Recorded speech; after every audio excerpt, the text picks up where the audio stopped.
Well, we're working very hard.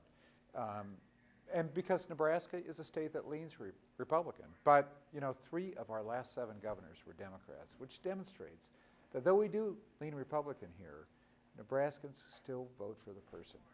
And so we're going to work very hard, and I'm going to work very hard to earn the vote of Nebraskans in this election.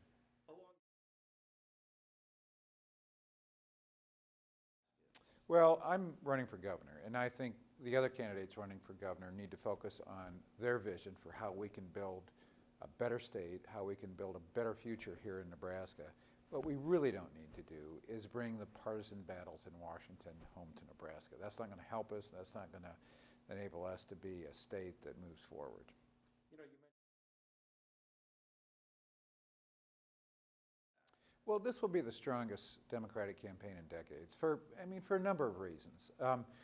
We've raised enough money to get our message out there. We've been competitive in that regard. We have a couple thousand volunteers already representing 91 of our state's 93 counties.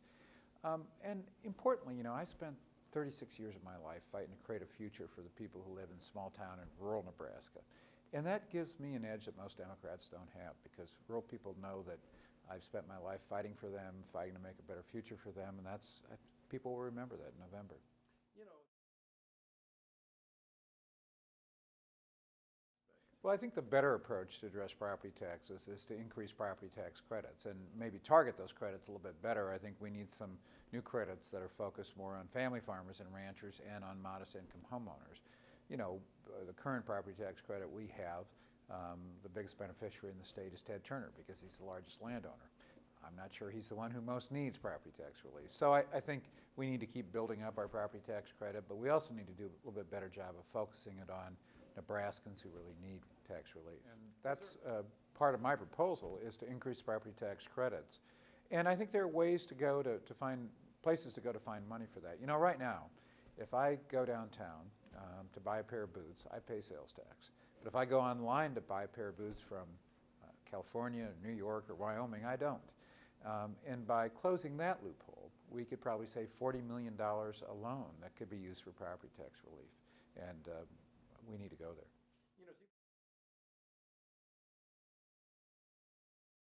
You know, my focus here is how do we create good jobs and genuine opportunity? How do we strengthen the middle class in our communities for every Nebraskan in every community from the Missouri River to the north, to Grand Island, to the North Platte River and the Panhandle.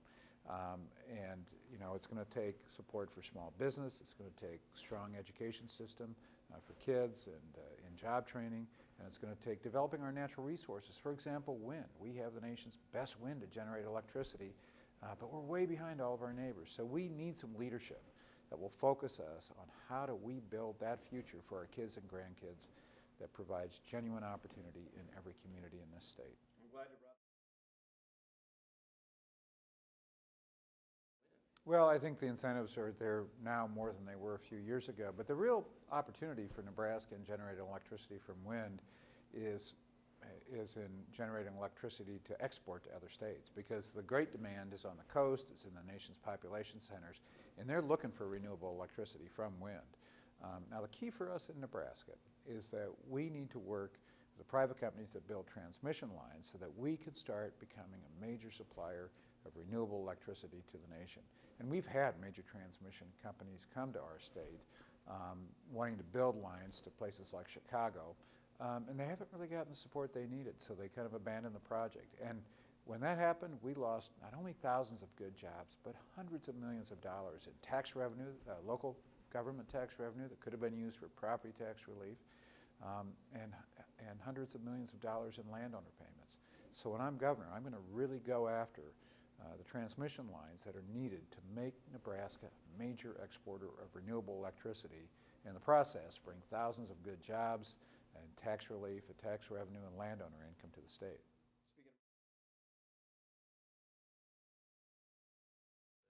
Well, we'll have to see where the lawsuit gets sorted out. I mean, I have some concerns about the Keystone Pipeline, and one of them is the use of eminent domain for a project that really doesn't benefit Nebraskans. I mean, Keystone is fundamentally a project about helping the Canadians sell Canadian oil to the Chinese. Now that's fine, but when we use eminent domain, in other words, when we take the property rights of our landowners to force them to take deals they don't want to take. There ought to be a compelling public purpose, and I don't see the compelling public purpose for Nebraska in helping Canadian oil companies sell Canadian oil to the Chinese.